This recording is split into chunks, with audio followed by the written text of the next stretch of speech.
2025년 12월 4일 오늘의 묵상. 폐허에서 피어나는 공의로운 가지. 사랑하는 성도 여러분, 주님의 평강이 여러분의 가정에 깃들기를 소망합니다. 2025년 12월 4일, 대림절 첫 주간의 목요일 아침이 밝았습니다. 겨울이 깊어갈수록 밤은 길어지고 아침 공기는 더욱 차가워집니다. 거리의 사람들은 추위를 피해 옷깃을 여미고 발걸음을 재촉합니다. 그러나 성도 여러분, 계절의 겨울보다 더 우리를 춥게 만드는 것은 어쩌면 우리 마음속에 찾아오는 인생의 겨울일지도 모릅니다. 열심히 살았지만 손에 남은 것이 없다고 느껴질 때, 믿었던 사람에게 상처 입었을 때, 혹은 건강이나 재정의 문제로 앞이 캄캄할 때 우리는 영적인 추위를 느낍니다. 하지만 하나님은 우리가 가장 춥고 어두운 시기를 지날 때 가장 따뜻하고 밝은 소망의 불씨를 준비해 두시는 분입니다. 오늘 이 아침, 절망의 폐허 한가운데서 생명의 꽃을 피우시는 하나님의 놀라운 약속이 여러분의 심령의 위로가 되기를 축복합니다. 오늘 우리에게 주시는 하나님의 말씀은 예레미야 33장 14절에서 16절입니다. 여호와의 말씀이니라 보라, 내가 이스라엘 집과 유다 집에 대하여 일러준 선한 말을 성취할 날이 이르리라.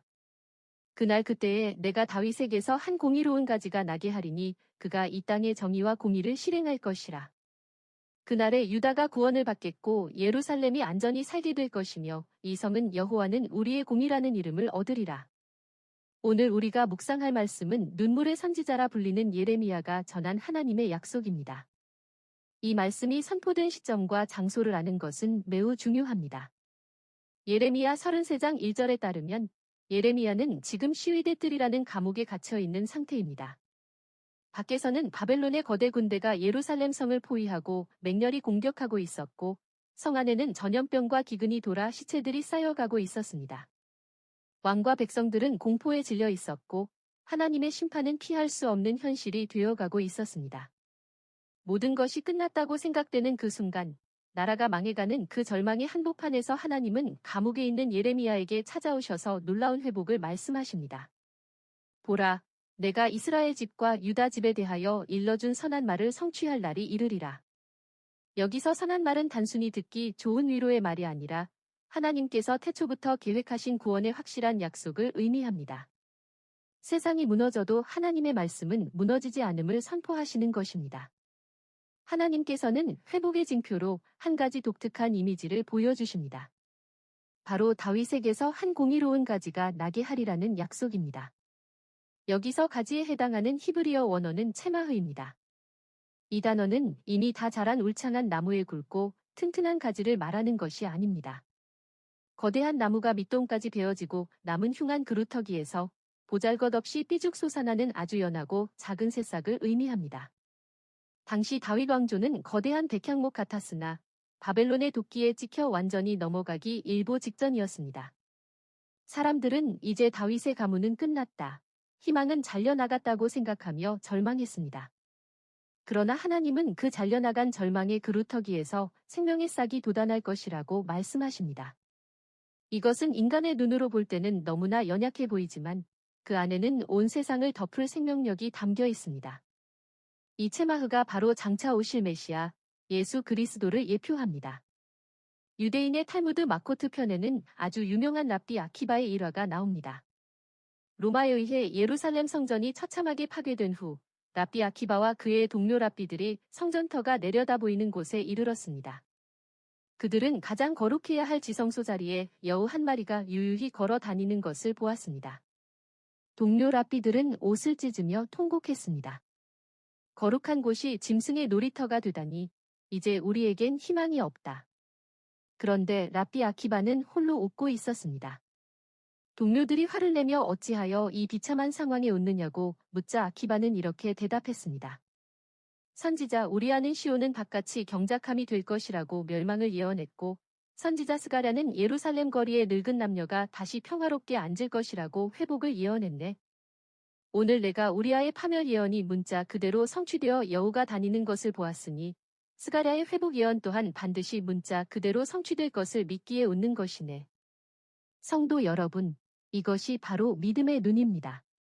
세상 사람들은 무너진 폐허와 여우만 보고 절망하지만 믿음의 사람은 그 폐허 속에서 하나님의 약속이 성취될 것을 바라보며 소망을 품습니다. 오늘 본문에서 하나님은 다윗의 왕권이 끊어진 것 같은 상황에서 공의로운 가지가 날 것이라고 하셨습니다.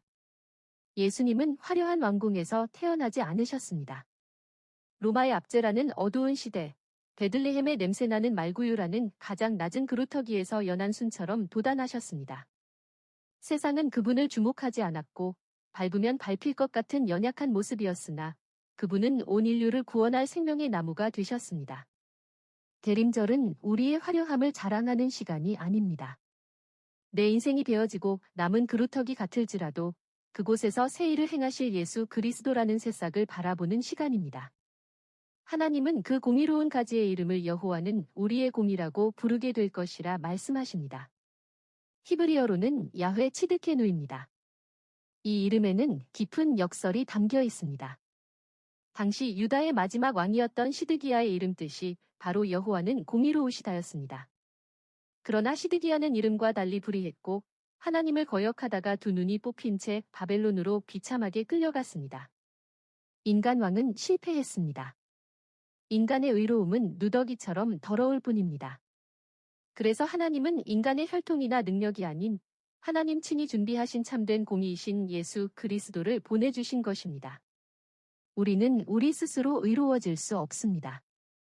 아무리 노력해도 우리는 죄인일 뿐입니다. 오직 예수님을 믿음으로 말미암아 예수님의 의가 나에게 전가될 때 우리는 비로소 하나님 앞에 의롭다 칭함을 받게 됩니다. 이것이 복음입니다. 여호와는 우리의 공이라는 이름은 나의 부족함을 덮으시는 하나님의 완벽한 사랑의 다른 이름입니다. 미드라시 라빠에는 이런 해석이 있습니다. 왜 메시아를 가지라고 부르는가? 가지는 밑바닥에서 위로 자라난다. 메시아는 하늘에서 뚝 떨어지는 것이 아니라 인간의 고통과 눈물, 그 가장 낮은 밑바닥에서부터 자라나 우리를 위로하고 끌어올리시는 분이기 때문이다. 사랑하는 여러분, 우리 주님은 여러분의 고통을 모르시는 분이 아닙니다. 저 높은 하늘 보좌에서 명령만 내리시는 분이 아닙니다. 우리 인생의 가장 처참한 폐허, 시위대 뜰 같은 감옥, 병상의 고통 한가운데로 내려오셔서 그곳에서부터 함께 자라나시며 회복을 시작하시는 분입니다. 예수님은 우리의 아픔을 체휼하시는 분입니다. 오늘 여러분의 삶은 어떤 모습입니까?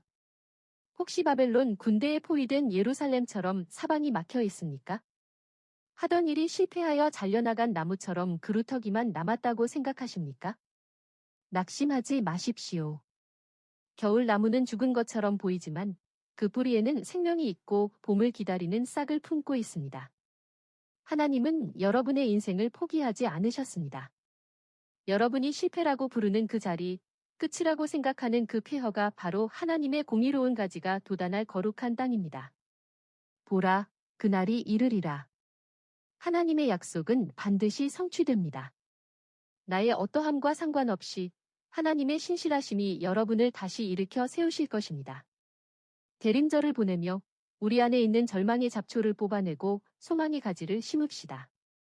세상의 뉴스는 어둡고 경제는 어렵다고 말하지만 우리는 뉴스보다 하나님의 선한 말을 더 신뢰해야 합니다. 랍비 아키바가 폐허 속에서도 회복의 예언을 믿고 웃었던 것처럼 우리도 인생의 겨울바람 앞에서 믿음의 미소를 지을 수 있어야 합니다. 우리의 공의가 되시는 예수님을 꽉 붙드십시오. 나의 의로움이 아니라 예수님의 십자가 공로를 의지할 때 우리 삶의 무너진 성벽은 다시 세워질 것이며 우리 가정은 안전히 살게 될 것입니다. 하나님은 폐허를 기적으로 바꾸시는 분입니다. 기도드리겠습니다. 약속의 하나님, 절망의 끝자락에서도 소망의 새 일을 행하시는 주님을 찬양합니다. 오늘 12월 4일 예레미야에게 주신 말씀을 통해 폐허 속에서도 피어나는 공의로운 가지, 예수 그리스도를 바라보게 하시니 감사합니다. 주님, 저희의 삶을 돌아보면 마치 바벨론에게 포위된 예루살렘처럼 답답하고 도끼에 찍힌 나무처럼 소망이 없어 보일 때가 많았음을 고백합니다. 열심히 살았으나 남은 것은 초라한 그루터기뿐인 것 같은 허무함이 밀려올 때도 있었습니다. 그러나 주님, 인간의 끝이 하나님의 시작임을 믿습니다.